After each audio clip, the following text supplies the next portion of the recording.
Hello guys, welcome to my channel গরম মশলা with MG. রাতে রুটির সঙ্গে কি খাওয়া হবে সেটা নিয়ে আমাদের কিন্তু একটু সংশয় তৈরি হয়, কিংবা অফিস বা স্কুলের টিফিনে রুটির সঙ্গে কি তরকারি দেয়া যেতে পারে সেটা নিয়েও আমাদের একটা চিন্তা হয়। আর সেই কথা ভেবেই বরবটির একটা দারুণ টেস্টি রেসিপি নিয়ে চলে যাচ্ছি রেসিপিতে। কড়াইতে দিয়ে দিলাম 2 থেকে 3 চামচ সর্ষের তেল। এই রান্নাটা কিন্তু সর্ষের তেলেই করলে ভালো হয়, তবে অসুবিধা থাকলে আপনারা সেক্ষেত্রে সাদা তেলে রান্নাটা করতে পারেন। গরম তেলের মধ্যে দিয়ে দিচ্ছি কিছুটা কেটে রাখা আলু। আলুগুলোকে কিন্তু খুব বড় করে কাটিনি, বড় করে কাটলে আলুটা রান্না হতে সময় লাগবে বা ভাজতে সময় লাগবে, তাই মাঝারি সাইজ করে একটু কেটে নিয়েছি। বরবটি যেহেতু খুব নরম সবজি, বরবটি রান্না হতে বেশি সময় লাগে না, তাই আলুটাকে বরবটির সঙ্গে সামঞ্জস্য রেখে কেটে নিতে হবে। এইবার আলুটাকে 2-2.5 মিনিট একটু তেলের মধ্যে নাড়াচাড়া করে নিয়ে আমি 250 গ্রাম বরবটি এর মধ্যে দিয়ে দিলাম। বরবটিটাকেও দেখুন মাঝারি সাইজ করে কেটে নিয়েছি। এইবার এর মধ্যে আমি দিয়ে দিচ্ছি স্বাদ অনুযায়ী লবণ। লবণটাকে আলু আর বরবটির সঙ্গে খুব ভালো করে মিশিয়ে নিচ্ছি। ভালো করে মিশিয়ে নিয়ে গ্যাসের ফ্লেমটাকে আমি মিডিয়াম করে দিয়ে একটু ঢাকা দিয়ে রান্না করে নিচ্ছি। তবে মাঝখানে কিন্তু অবশ্যই ঢাকা খুলে নাড়াচাড়া করে দিতে হবে, তা না হলে কিন্তু রান্নাটা পুড়ে যেতে পারে। মোটামুটি ওই 4 থেকে 5 মিনিট পর কড়াইয়ের ঢাকনা আমি খুলে দিলাম। মাঝখানে আমি 2বার ঢাকা খুলে নাড়াচাড়া করে দিয়েছি। দেখুন বরবটি আর আলুর গায়ে কিন্তু হালকা কালার ধরে গিয়েছে। এই রকম কালার ধরা পর্যন্ত আলু আর বরবটিটাকে আমাদের ভেজে নিতে হবে।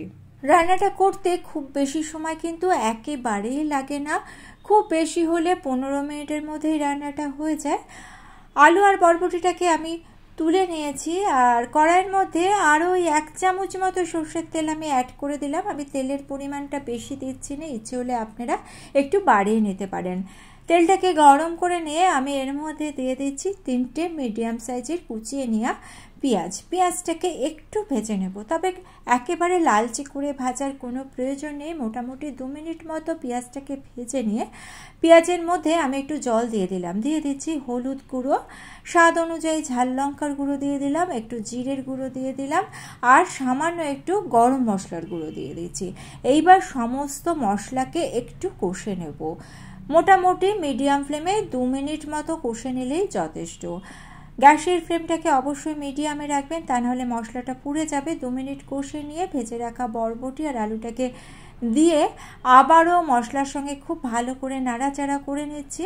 রেসিপিটা ভালো লেগে থাকলে চ্যানেলটা সাবস্ক্রাইব করে নিয়ে পাশে থাকা বেল আইকনটা প্রেস করে দিয়ে অল অপশানটা ক্লিক করে দেবেন, তাহলে যখনই নতুন কোনো ভিডিও আপলোড করব তার নোটিফিকেশন আপনাদের কাছে পৌঁছে যাবে।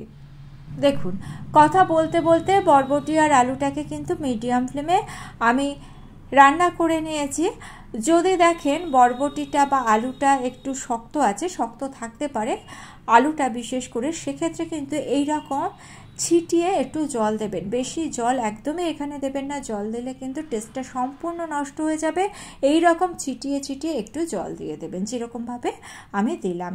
জলটা ছিটিয়ে দেওয়ার পর ভালো করে নাড়াচাড়া করে নিয়ে কড়াইটাকে আমি ঢেকে দিচ্ছি।